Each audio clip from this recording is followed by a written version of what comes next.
So hello everyone, in this video I'm going to show you how to create a connected raster zones using region group tool in ArcGIS Pro. So now let's get started. So region group tool is a tool that helps us to take a continuous area and raster and turn them into a same value.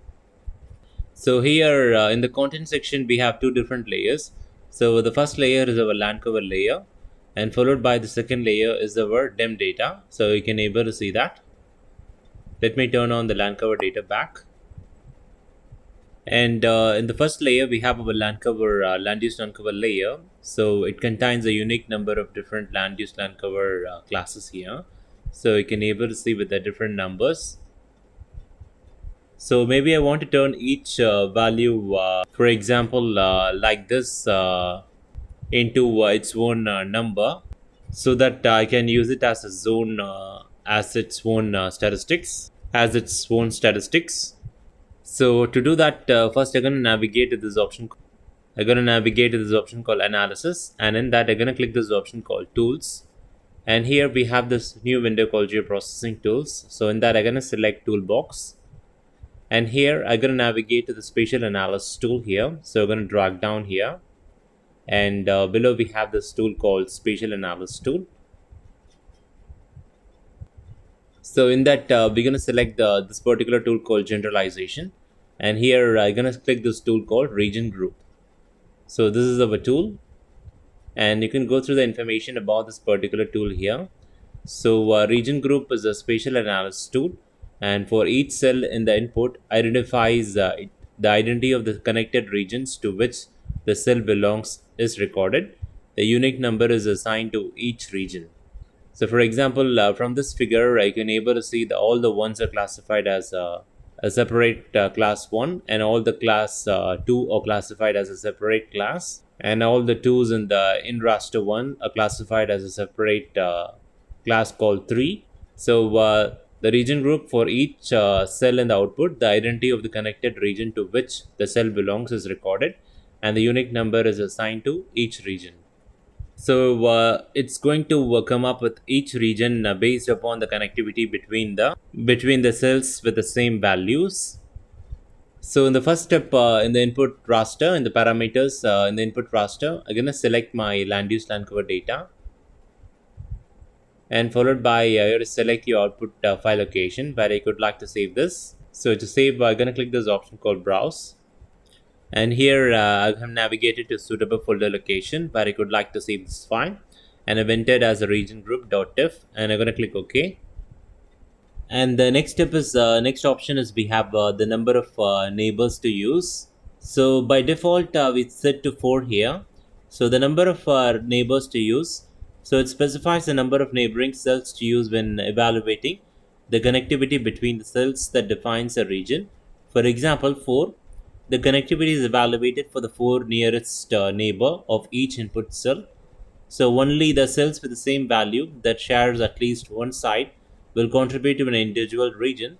If 2 cells with the same values are diagonal from one another, they are not considered connected. This is by default. And next option is we have 8. The connectivity is evaluated for each nearest neighbor, both orthogonal and diagonal of each input cell. The cell with the same value that are connected either along the common edge or a corner to each other will contribute in an individual region. So if there is a cell that is connected to is above and below, left or right of it, and for example if we change the option, we're going to select second option, which is 8. So if we change it to 8, that means it can use diagonals to so and above and below and the left, up and right, bottom left and bottom right. And I'm going to do that. All the cells bordering each cell can be considered to be neighbors. And the next option is we have the zone grouping method. So you can go through the details about this option called zone grouping method. So zone grouping method defines which cell value should be considered when testing for connectivity. For example, the first option is within. So the connectivity for the region is evaluated for the input cell that are part of the same zone. and the only cell that can be grouped are the cells from the same zone that meets the spatial requirement of the connectivity specified by the number of neighbors to use a parameter. So this is the default. And the second option, it could be the cross. The connectivity for the region is evaluated between the cells of any value except for the zone cells identified to be excluded by the excluded value parameters and the subject to the spatial requirement specified by the number of neighbors to use the parameters. So the grouping of the region and the input that are separated from another grouping by a buffer of no data cell will be processed independently from each other. And this particular parameter is helpful if you have a data where there's one value that indicates which item should be excluded, but you want any connected values to be used. So by default, I'm going to select this particular option called within. And the next option is add a link field to the output. So this particular option specifies whether a link field will be added to the table of the output when the zone grouping method parameter is set to within. So it is ignored if that parameter is set to cross. So if it is checked, a link field will be added to the table of the output raster. This field stores the value of the zone to which the cell of each region in the output belongs, according to the connectivity rule defined in the number of neighbors to use parameter. So this is by default. So if it is unchecked, then a link field will not be added. The attribute table for the output raster will only contain the value and the count fields. So now let us run this tool and visualize the result here.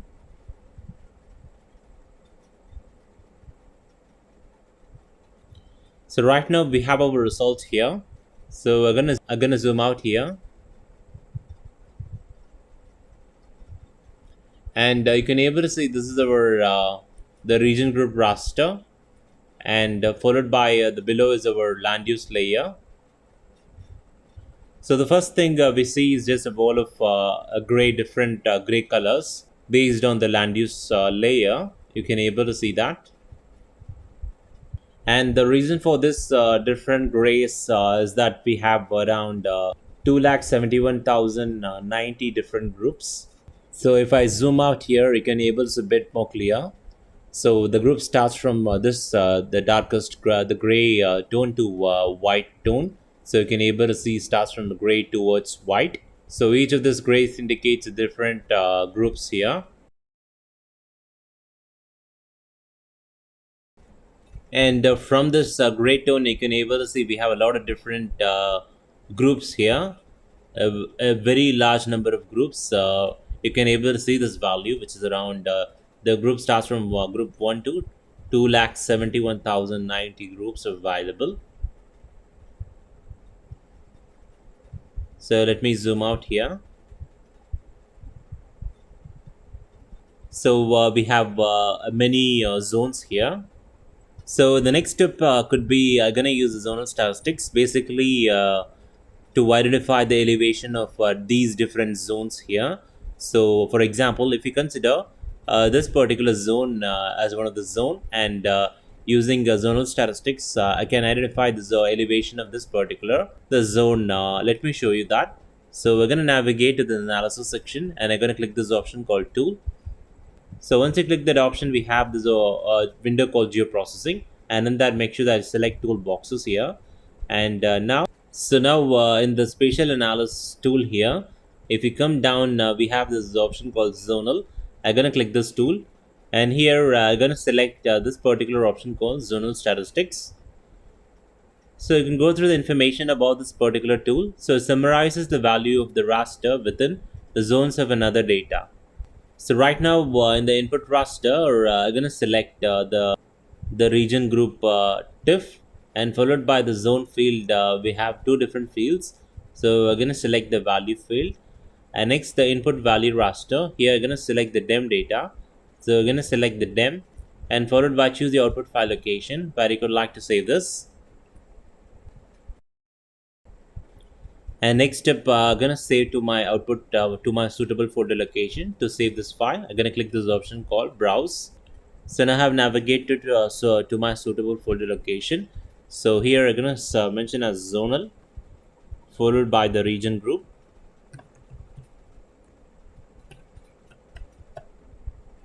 And I'm going to click OK. So make sure that I'm going to mention is .def. I'm going to click OK. And the statistics type here, so you can select different statistics type according to your own study. So right now we're going to select this particular one, which is the range. So basically I've selected the statistics type as a range here to see the each zone with a range of elevation values. So basically the each zones will be highlighted with the different elevation values, which will be indicated in the different contrast. So which will you will see. So now let us run this and visualize the result. So it's computing our zonal statistics tool. And now we're going to get the result in a few seconds here. So the tool has ran and we have our result here. So you can able to see we have a different the contrasts here. So let me zoom out a bit here and you can able to see it more detailed. And right now you can able to see, let me turn off this particular layer and I'm going to turn off the region group. And from here you can able to see the LULC layer and followed by the DEM layer.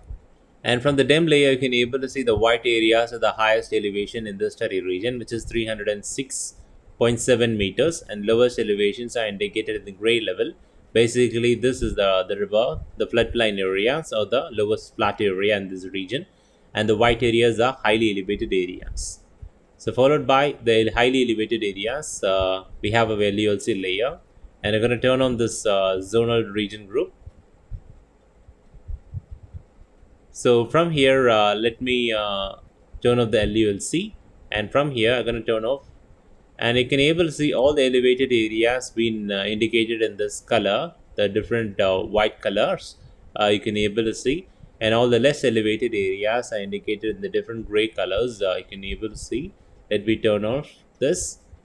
So these are the well elevated areas, the white areas are highly elevated areas.